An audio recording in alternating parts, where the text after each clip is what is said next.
Welcome to Trading Nation. In our previous Trading Nation segment, check it out, we talked about higher interest rates maybe being one of the big or the big market stories of the year. Here's the other one.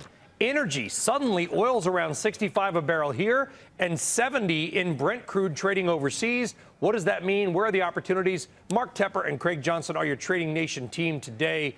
Mark, you know, this huge debate, higher energy means stocks are going to rally or they're going to die. I've argued that the correlation simply really isn't there. We don't know, but others have said that around 65 to 75 is a, quote, sweet spot for stocks because everybody makes enough. Is that one of the reasons you like Chevron in your clients' portfolios?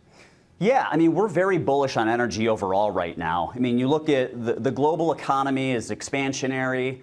And we really believe in increased capex and infrastructure spending, which is going to directly benefit commodities. So oil prices have just hit their highest level in over 3 years. You've got global consumption, which is rising. OPEC is controlling supply. Inventory levels are down 13% year over year. So all the fundamentals are good for the energy sector. And with the rebound in oil prices, we'd really expect this to be a bounce back year for energy stocks. You know, right now, the energy sector is projected to be the biggest contributor when it comes to earnings growth for the S&P 500 this year. Off a low base, so let's be clear, Mark. I mean, it was negative earnings in some cases. Right. I get it, yeah. But, you know, specifically when we look at the energy stocks, as you mentioned, we like Chevron. The company generated $5.4 billion in operating cash flow last quarter, and they shelled out $5.2 billion in expenditures and dividends, which is $200 million in positive excess cash flow for the first time since 2012. They've finally seen some positive excess cash flows. And we think things are going to continue to get better in the future. They're making some big improvements on cost reduction and exiting some unprofitable markets. So we're positive on Chevron. Okay, they would benefit from higher oil prices. So, Craig, look at your charts on oil. Are we going to see continued higher prices, or is this it? Is this the short-term top?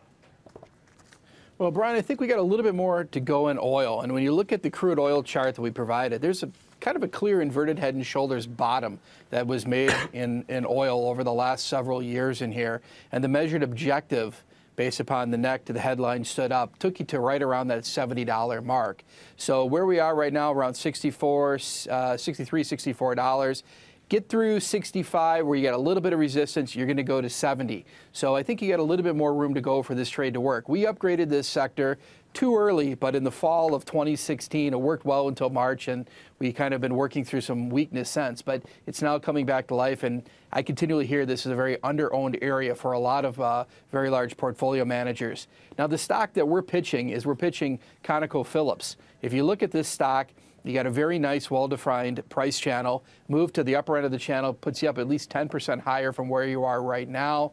And it's, again, still a lot of skepticism, but that's a pretty good, safe way for investors to play the energy trade at this point. Good stuff. ConocoPhillips, Mark and his team like Chevron. Mark Tepper, Craig Johnson, looking at energy and oil. Thank you both very much. As always, folks, check out the live version in CNBC's Power Lunch every day. I'll see you there as well. Take care.